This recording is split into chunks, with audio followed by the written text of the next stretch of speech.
நாடாளுமன்ற தேர்தல் முடிவடைந்த நிலையில் பிரதமர் மற்றும் அமைச்சர்களின் ராஜினாமாவை குடியரசுத் தலைவர் திரௌபதி முர்மு ஏற்றுக்கொண்டுள்ளார். புதிய அரசு பதவியேற்கும் வரை தற்காலிகமாக பதவியில் நீடிக்குமாறு நரேந்திர மோடி மற்றும் அமைச்சர்களுக்கு குடியரசுத் தலைவர் அறிவுறுத்தியுள்ளார்.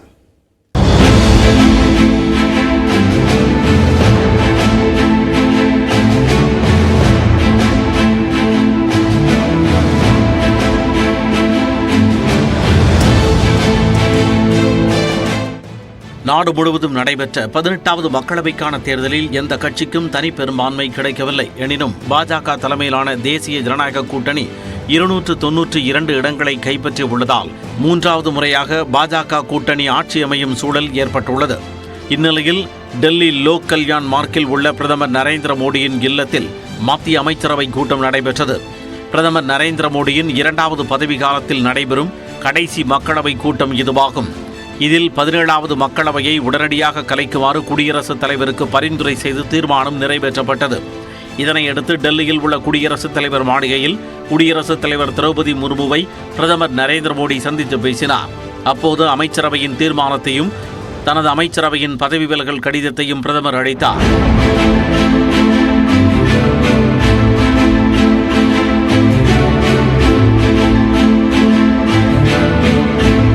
இதனை ஏற்றுக்கொண்ட குடியரசுத் தலைவர் புதிய அரசு பதவியேற்கும் வரை தங்களது பணிகளை தொடருமாறு மோடி மற்றும் அமைச்சர்களை கேட்டுக்கொண்டார். இதனைத் தொடர்ந்து குடியரசு துணைத் தலைவர் ஜெகதீப் தன்கரையும் பிரதமர் நரேந்திர மோடி சந்தித்து பேசினார். இந்நிலையில் பிரதமர் நரேந்திர மோடி மற்றும் அமைச்சர்களுக்கு மரபின் அடிப்படையில் குடியரசுத் தலைவர் திரௌபதி முர்மு குடியரசுத் தலைவர் மாளிகையில் இரவு விருந்து அளித்தார். இதில் நரேந்திர மோடி, ராஜ்நாத் சிங், அமித்ஷா, நிதின் கட்கரி, நிர்மலா சீதாராமன், சபாநாயகர் ஓம் பிர்லா உள்ளிட்ட பலர் கலந்து கொண்டனர். நாடாளுமன்ற தேர்தல் முடிவுகள் தொடர்பாக டெல்லியில் இந்தியா கூட்டணி தலைவர்கள் ஆலோசனை நடத்தினர். பாஜகவின் ஆட்சி அமையக்கூடாது என்ற மக்களின் விருப்பத்தை நிறைவேற்ற உரிய நேரத்தில் நடவடிக்கை எடுப்போம் என்று கூட்டத்துக்கு பிறகு காங்கிரஸ் தலைவர் மல்லிகார்ஜுன கார்கே தெரிவித்தார்.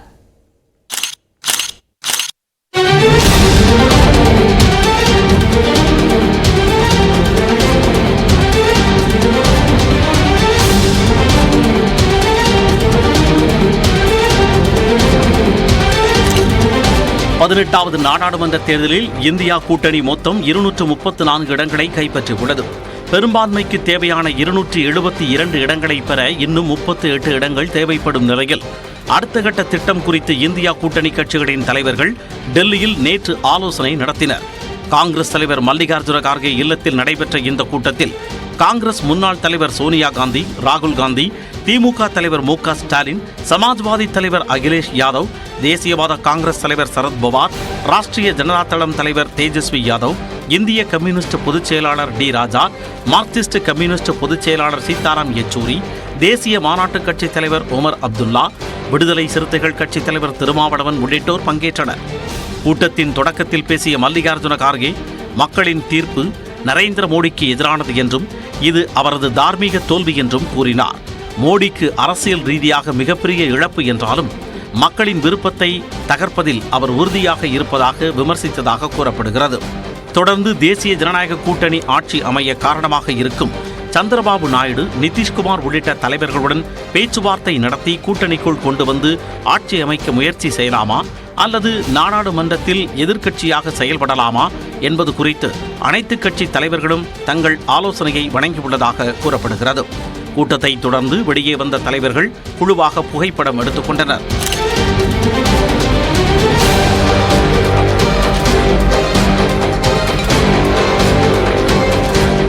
தொடர்ந்து செய்தியாளர்களிடம் பேசிய கார்கே, மோடி தலைமையிலான பாஜகவின் பாசிச ஆட்சிக்கு எதிராக இந்தியா கூட்டணி தொடர்ந்து போராடும் என்று கூறினார். The India bloc will continue to fight against the fascist rule of the BJP led by Modi.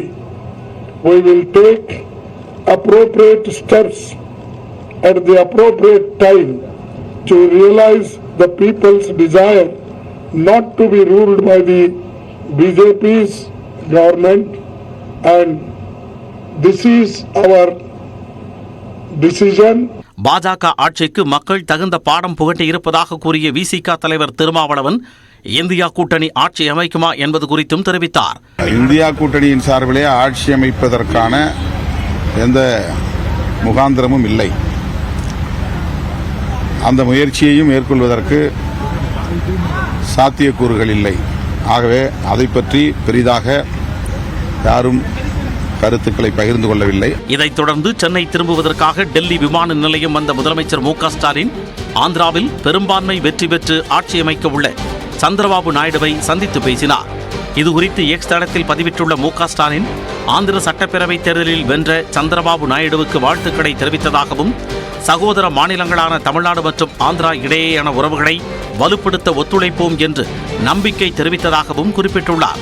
Chandrababu Naidu மத்திய அரசில் முக்கிய பங்காற்றுவார் என்றும் தென் மாநிலங்களுக்காக வாதிடுவார், நமது உரிமைகளை பாதுகாப்பார் என்று தான் நம்புவதாகவும் முதலமைச்சர் மு க ஸ்டாலின் குறிப்பிட்டுள்ளார். நரேந்திர மோடியை தவிர வேறு ஒருவர் பிரதமரானால் பாஜகவை ஆதரிக்க தயார் என அசாதுதீன் ஓவைசி தெரிவித்துள்ளார். தெலங்கானா மாநிலம் ஹைதராபாத் மக்களவைத் தொகுதியில் ஏஐஎம்ஐஎம் கட்சித் தலைவர் அசாதுதீன் ஓவைசி சுமார் 3.5 லட்சம் வாக்கு வித்தியாசத்தில் தனது போட்டியாளரான பாஜகவின் மாதவி லதாவை தோற்கடித்து 5வது தொடர் வெற்றியை பதிவு செய்துள்ளார். இந்நிலையில் அசாதுதீன் ஓவைசி மோடி பிரதமராகிவிடக்கூடாது என்பதற்கான அனைத்து நடவடிக்கைகளையும் ஆதரிக்க தயாராக உள்ளதாக கூறியுள்ளார்.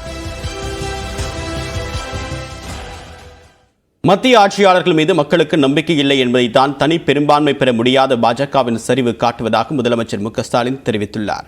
மக்களவைத் தேர்தல் முடிவுகளை தொடர்ந்து தொண்டர்களுக்கு எழுதியிருக்கக்கூடிய கடிதத்தில் வெறுப்பு பிரச்சாரம் செய்யாத திமுக தலைமையிலான அணி மீது முழுமையான நம்பிக்கை வைத்து 40 தொகுதிகளிலும் முழுமையான வெற்றியை அள்ளித்தந்த தமிழ்நாட்டு வாக்காளர் பெருமக்களுக்கு கோடான கோடி நன்றி என்று குறிப்பிட்டுள்ளார். மத்திய ஆளுங்கட்சியின் அதிகார பலம், அடக்குமுறைத்தனம், அவதூறு பரப்புரைகள் இவற்றை தகர்த்தெறிந்து 40க்கு 40 என்ற மகத்தான வெற்றியை பெற்றிருப்பதாகவும் மதவாத அரசியல் சக்திகள் மலரவே முடியாதபடி செய்திருப்பதாகவும் தெரிவித்துள்ளார். தமிழ்நாடு மற்றும் புதுச்சேரியில் மட்டும்தான் இந்தியா கூட்டணிக்கு முழுமையான வெற்றி கிடைத்திருப்பது ஓயாத உழைப்புக்கு சான்று என்றும் தெரிவித்துள்ளார். நாடே திரும்பி பார்க்கும் வகையிலான இந்த வெற்றி இந்திய அரசியலின் அடுத்த 5 ஆண்டுகளுக்கு மிகப்பெரிய தாக்கத்தை ஏற்படுத்தும் என்றும் அவர் குறிப்பிட்டுள்ளார். இந்தியா கூட்டணி பெற்றிருக்கக்கூடிய வெற்றியால் சர்வாதிகாரத்திற்கு கடிவாளம் போடப்பட்டிருப்பதாகவும் நாட்டை வழிநடத்தக்கூடிய இந்த மகத்தான வெற்றிக்கு திமுக பெருந்துணையாக இருக்கும் என்றும் முதலமைச்சர் மு க ஸ்டாலின் தெரிவித்துள்ளார். தமிழ்நாட்டில் 2026 பாஜக ஆட்சியை பிடிக்கும் என்று அக்கட்சியின் மாநில தலைவர் அண்ணாமலை நம்பிக்கை தெரிவித்துள்ளார். போட்டியிட்ட அனைத்து தொகுதிகளிலும் பாஜக தோல்வியை தழுவிய நிலையில் திமுக, அதிமுகவே தமிழ்நாட்டின் ஆகப்பெரும் கட்சிகளாக விளங்குகின்றன. இந்த நிலையில் சென்னையில் செய்தியாளர்களிடம் பேசிய அண்ணாமலை, அதிமுக பாஜக கூட்டணியில் அமைந்திருந்தால் 31 இடங்களை வென்றிருப்போம் என்றார். ஆனால் இன்னைக்கு சேர்ந்திருந்தால் 30-31 ஜெயிச்சிருக்கலாம் அப்படிங்கிறத தாண்டி இருவரும் ஏதோ ஒரு காரணத்திற்காக சேரவில்லை என்பதுதான் உண்மை. அதுதான் மக்கள் மன்றத்தில் இருந்துச்சு. மக்கள் அதெல்லாம் பார்த்து தான் இண்டிவிஜுவலா ஓட்டு போட்டாங்க. ஆனா நான் இப்போ ஓவர் கான்பிடன்ட், 2026 ஆட்சியை பிடிக்க போறேன். இல்ல இப்போ ஓவர் கான்பிடன்ட். தமிழ்நாட்டில் இப்படித்தான் ஆவேச அரசியலை செய்ய வேண்டும் என்று மோடி தனக்கு சொல்லியிருப்பதாகவும் யாரையும் அனுசரித்து செல்ல வேண்டிய அவசியம் தனக்கு இல்லை எனவும் அண்ணாமலை கூறினார். எனக்கு கொடுத்திருக்கக்கூடிய வேலை இந்த கட்சியை வளர்ப்பதுதான் என் வேலை. இன்னொருத்தரோடு அனுசரியாக இருப்பது என் வேலை கிடையாது. எனக்கு மோடி அவர்களாக இருக்கட்டும், தேசிய தலைவர்களாக இருக்கட்டும், எனக்கு சொல்லிக் கொடுக்கிறது இந்த மைதானத்தில் இப்படித்தான் விளையாடணும்னு சொல்லி அனுப்பியிருக்காங்க. நாம் தமிழர் கட்சி நேர்மையாக களத்தில் நின்றதாகவும் அண்ணாமலை பாராட்டினார்.